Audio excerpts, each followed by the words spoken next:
Nous sommes avec Nicolas Bourgeois, qui est responsable du développement social urbain chez Plurial Novilia. Bonjour. Bonjour Frédéric. Est-ce que peut-être vous présenter si vous le souhaitez, puis ensuite présenter Plurial Novilia? Alors, je suis Nicolas Bourgeois, moi j'ai 40 ans, je travaille dans le logement social depuis maintenant près de 15 ans. J'y suis tombé déjà il y a un certain temps. Là, je suis responsable d'un service qui s'appelle Développement social urbain. C'est un service qui est assez récent, qui s'est créé en 2015 chez Plurial Novilia, notamment pour travailler sur des sujets de transversalité et de services à destination de nos clients, que ce soit du service d'accompagnement social ou de nouveaux services à proposer ou d'accompagnement de projets d'aménagement de territoire de type rénovation urbaine. Donc, nous, on va aller coordonner les différents services et les amener à s'adapter et à offrir une nouvelle offre auprès de nos clients. Plurial Novilia, c'est une entreprise sociale pour l'habitat. On est basé à Reims, notre siège social. On a 36 000 logements, donc on est la première entreprise sociale sur l'habitat du Grand Est.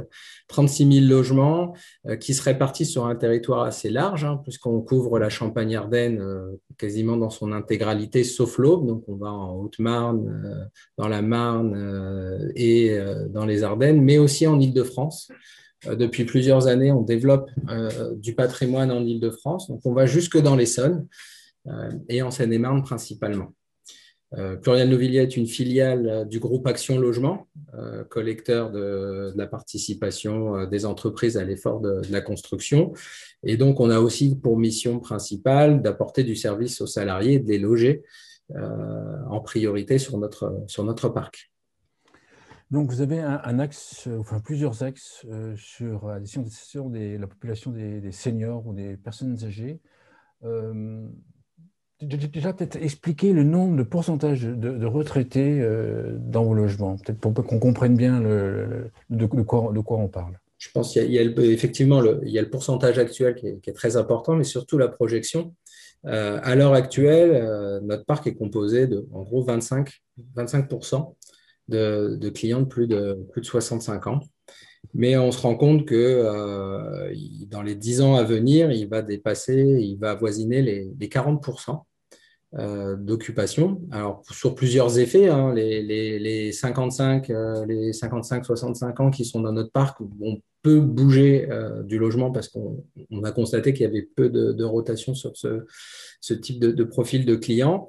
Et puis, on a un phénomène aussi de demande de logement, notamment pour se rapprocher des centres-villes ou du secteur urbain ou des centres-bourgs pour permettre aux seniors qui sont un peu plus âgés d'accéder aux services. Donc, la tendance, c'est vraiment d'avoir beaucoup plus de seniors au sein de notre parc. Et pour ça, on souhaite au mieux les accompagner et travailler à un champ un peu plus large que aussi le logement en lui-même, en leur offrant des services euh, autour de cet espace de vie. Donc, dans les services, il y a bien sûr, j'imagine, l'aménagement des logements, en tout cas l'adaptation des logements pour les personnes âgées. Oui, l'adaptation des logements, alors c'est un sujet très important. On traite à peu près 400 demandes de nos clients par an d'adaptation de salles de bain principalement. Ça se traduit déjà par un traitement de cette demande, de travailler avec les médecins. On fait passer un ergothérapeute aussi pour bien valider cet aménagement. Sachant qu'on a une politique aussi on a considéré que pour nos clients de plus de 75 ans, cette demande, elle était légitime et là, on accélérait le rythme des adaptations. Ça représente un investissement annuel de 2,5 millions d'euros. Donc, ces aménagements concernent les douches. Très souvent, on nous demande de transformer la salle de bain, c'est-à-dire d'enlever la baignoire pour y mettre une douche à siphon de sol. Mais on peut aussi intervenir sur des volets motorisés électriques qui facilitent vraiment la vie au quotidien des seniors, des WC rehaussés. Et puis, depuis maintenant 2 ans, on expérimente des solutions d'objets connectés domotiques avec une structure qui s'appelle Solinov. On a une cinquantaine de logements totalement adaptés avec un système d'algorithme et d'alerte de la famille et des aidants en cas de chute des seniors ou de comportement, on va dire, de détection de la fragilité. Cette approche, au début, on s'est posé beaucoup de questions si on était légitime à proposer ou si cette offre, elle répondait aux attentes de notre clientèle. Donc, on l'a travaillé sous un mode de test avec 11 clients qui étaient volontaires pour nous faire un retour d'expérience. Et finalement, on voit qu'il y a une demande et que ces solutions-là, si elles sont bien conçues et adaptées aux seniors, elles ont vraiment des vertus sécurisantes, voire même créatrices de liens sociaux, parce qu'elles permettent de communiquer vers l'extérieur et de permettre à la personne âgée de moins se sentir seule dans son logement. Donc nous, ça nous amène derrière à des réflexions un peu plus larges de pouvoir généraliser ces dispositifs dans les années à venir, en plus de l'adaptation des salles de bain. Ces solutions, c'est des capteurs, c'est ce qu'on appelle l'actimétrie, c'est des capteurs avec un logiciel qui apprend le mouvement de la personne âgée, enfin, les comportements, et dès qu'il y a un truc anormal, il y a une alerte. Oui, c'est exactement ça. Ouais. Donc, on a des capteurs alors qui sont variables. Ça va être des capteurs de mouvement, des capteurs pour voir les consommations d'électricité, les consommations d'eau. On a aussi, et ça, c'était une demande de certains clients, d'avoir un système de visiophonie avec une caméra qui permet de voir qui vient solliciter la personne à son domicile. Ça les sécurise beaucoup. Et en fait, l'ensemble de ces capteurs connectés entre eux permettent de suivre le rythme de vie de la personne âgée et de générer des alertes à la famille, principalement, aux voisins, ou alors après vers des structures spécialisées pour après gérer des situations de fragilité qui pourraient arriver. Et ces solutions-là, ces solutions très précises, j'imagine qu'elles ne sont pas connues de la part de vos locataires. Donc, en fait, c'est vous qui allez leur proposer ou qui avez commencé à leur proposer. Oui, alors on fait un travail qui est aussi de cibler les clients qui pourraient être intéressés par ce type de solution. Alors, tout bêtement, déjà, on a essayé de proposer ces solutions à des seniors qui avaient un logement déjà adapté à leur situation. Parce que la priorité, quand même, pour les seniors, c'est quand même d'avoir, si on leur demande, la salle de bain et l'autonomie dans le logement, c'est vraiment de pouvoir accéder à une salle de bain adaptée. Et puis, on avait regardé des profils de personnes plutôt isolées et de plus de 75 ans. Et on leur a demandé, on leur a proposé cette solution, on leur a demandé s'ils étaient intéressés pour qu'on leur installe et là de participer à cette étude où on avait également des médecins et des psychologues pour accompagner la démarche. Et voilà, faut les cibler en amont, mais a priori, la solution numérique ou domotique n'est pas connue et peut-être perçue aussi comme avoir une petite appréhension de la part des seniors par rapport à ces solutions. Et au final, dans l'expérimentation que vous avez faite, avec le recul, elles ont conservé le système, elles l'apprécient? Oui, alors au début, il y a eu des moments assez intéressants, c'est qu'on a mis à disposition des tablettes et la tablette, c'est un outil, j'allais dire presque rejeté. Et donc, quand on a dit, bon, on va reprendre des tablettes, c'était, oh non, non, non, non, non, finalement, je commence à l'utiliser et à y trouver un usage. Et donc, je souhaiterais quand même la conserver. Les résultats, c'est que nos clients l'ont conservé. Trouvent cette solution non intrusive. C'était une vraie question et sécurisante pour eux parce qu'en fait, ils ont le sentiment que on a un regard bienveillant sur leur situation. Il y aura quelqu'un derrière pour intervenir s'il y avait quelque chose qui leur arrivait dans leur quotidien. Je vais donner un exemple tout simple, une remontée d'information d'un client qui s'était préparé à manger, qui avait oublié, qui avait laissé sa casserole sur sa plaque de cuisson et on a commencé à avoir une détection d'incendie presque, et donc la solution a alerté un aidant qui l'a appelé, et donc ça a réglé le problème. Donc pour lui, c'était vraiment une solution exceptionnelle. Et on a travaillé également avec les familles qui ont vu, eux, un intérêt, notamment les enfants, quelquefois, qui sont loin ou à distance, qui ne peuvent pas être au quotidien avec les personnes âgées, d'avoir cette solution qui permet d'être en suivi quotidien de leur vie, c'était vraiment très intéressant. C'est des solutions qui, après, vous allez qui sont payées mensuellement ou pas par les locataires, ou c'est des solutions que vous allez fournir, entre guillemets, gratuitement? On est sur des solutions gratuites. Nous, on installe le système. Cette solution qui était très poussée, elle nous a amené une réflexion d'offrir des solutions domotiques peut-être un peu plus au plus grand nombre, sans aller jusqu'à l'actimétrie, qui est toujours un sujet compliqué parce que derrière, il faut s'assurer qu'il y ait bien du suivi, qu'il y ait des professionnels. Là c'est le cas de figure. Et sur l'expérimentation, on l'a pris en intégralité en charge. C'est sûr que si on devait le dupliquer, il y aurait un reste à charge pour les seniors, qui ne serait-ce que la télésurveillance derrière. Et on est en train de travailler avec d'autres structures ou d'autres réflexions pour avoir des capteurs. Notamment, ça nous a permis de voir ce qui était intéressant pour les seniors.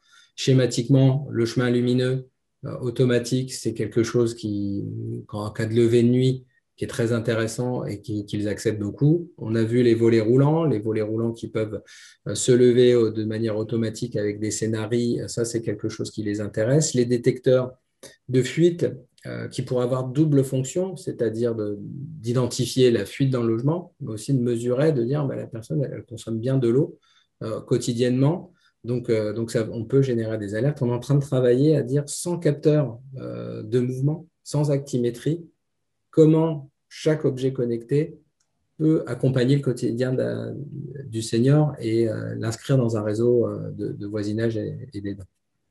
Ça veut dire que ces solutions-là vont être généralisées sur les 25% de personnes plus de 65 ans? Ça va être généralisé à ceux qui le souhaitent, parce que nous, on ne peut pas l'imposer. Donc, on va le proposer vraisemblablement à partir de l'année prochaine à une personne qui nous ferait la demande d'adaptation d'une salle de bain. On va pouvoir lui dire, Ah oui, d'accord, oui. Cette adaptation-là et cette solution en plus, on va les intégrer en revanche dans nos constructions neuves, parce que là, on n'a pas encore de clients. Après, la solution pour lui, il pourra activer la solution ou pas. Ce sera son libre choix. On ne peut pas imposer un système ou une solution. C'est son domicile privé. Mais par contre, on veut offrir la possibilité d'utiliser ces systèmes-là. Pour l'adaptation de la salle de bain, les volets roulants, pour l'instant, c'est les seniors qui vous contactent directement et qui, de manière proactive, vous demandent d'adapter leur logement, ou c'est encore vous qui devez leur proposer? Non, non. Je commence de manière un peu négative. Mais en fait, on a deux modes d'intervention. Principalement, c'est à la demande des seniors. C'est-à-dire qu'on a un process en place et une communication avec une offre de service et des plaquettes qui expliquent qu'on est en mesure de les accompagner dans ces adaptations de salle de bain. Donc, on a un numéro dédié où ils peuvent nous appeler avec après des formulaires à renseigner pour qu'on puisse faire la demande d'adaptation. Et puis, on a mis en place des démarches proactives, notamment quand on engage des travaux de rénovation de nos ensembles immobiliers, où là, on va leur proposer, à l'occasion de cette rénovation, d'anticiper cette future demande et d'adapter la salle de bain pendant qu'on est en train de réaliser des travaux dans leur logement ou dans leur immeuble. D'accord. Quand vous leur proposez, généralement, c'est accepté? On a un taux de retour sur les plus de 60 ans, on va dire, on en a 60% qui acceptent, Oui, d'autres ne se projettent pas forcément dans le vieillissement. Et ça, c'est un vrai sujet. C'est-à-dire quand on va interroger notre clientèle sur leurs besoins, leurs services, le vieillissement, il n'y a pas de projection. Ils se considèrent comme non vieux, c'est très bien, c'est une bonne nouvelle, mais ils ne veulent pas se projeter dans le vieillissement. Donc en fait, ils préfèrent, on a souvent des demandes à gérer des situations d'urgence. où c'est un retour d'hospitalisation ou une personne qui a connu une chute ou qui a vraiment des problèmes physiques pour accéder dans sa salle de bain. Donc là, on est dans l'urgence et il faut y répondre vite. À notre échelle, on essaie d'y répondre très vite, mais on est quand même sur des temps où on doit commander des travaux, suivre ces travaux, faire passer un ergothérapeute. Tout à fait. Ça prend quelques mois, hein, mais on se rend compte qu'il n'y a vraiment pas de projection et peut-être que la personne qui nous a refusé, 2 mois après, va nous le demander. Je pense qu'il doit y avoir un problème d'accès à l'information, de ce que c'est que bien vieillir, que c'est que le mal vieillir, quelles sont les possibilités. Il doit y avoir un manque d'accès à l'information sur ces sujets en question. Oui, alors nous on travaille aussi avec des acteurs du champ associatif ou pour essayer d'informer et d'accompagner, mais très souvent le bien vieillir à domicile, euh, on est aussi sur des générations qui sont pas encore dans la demande. Qui n'ont pas envie de solliciter un service. Même nous, on est leur bailleur. Pourtant, on est légitime à leurs yeux à faire certaines choses dans leur logement, mais ils ne vont pas venir nous solliciter. Ils vont essayer de se débrouiller par eux-mêmes. Euh, et ça, c'est des fois une vraie contrainte pour leur proposer des nouveaux services ou les amener à bien vieillir dans leur logement. Vous avez mis en place une plateforme pour les seniors. Oui. Est-ce que vous pouvez nous la présenter? Alors, cette plateforme, elle est le fruit d'une réflexion qui s'est menée en interne au sein de Plurial Novilia. On a des enjeux hein, quand même, nous, sur notre parc. On est confronté en tant que bailleur social à un environnement qui est assez changeant. On fait face, comme beaucoup d'entreprises, à la digitalisation de la société, hein, des relations. On a aussi une fragilité, une paupérisation de notre clientèle au sein de notre parc. Et cette plateforme de service, elle a été pensée par nos équipes pour améliorer la relation qu'on pouvait avoir avec les seniors en leur offrant un autre champ qu'une pure relation locataire-bailleur. Donc, D'accord.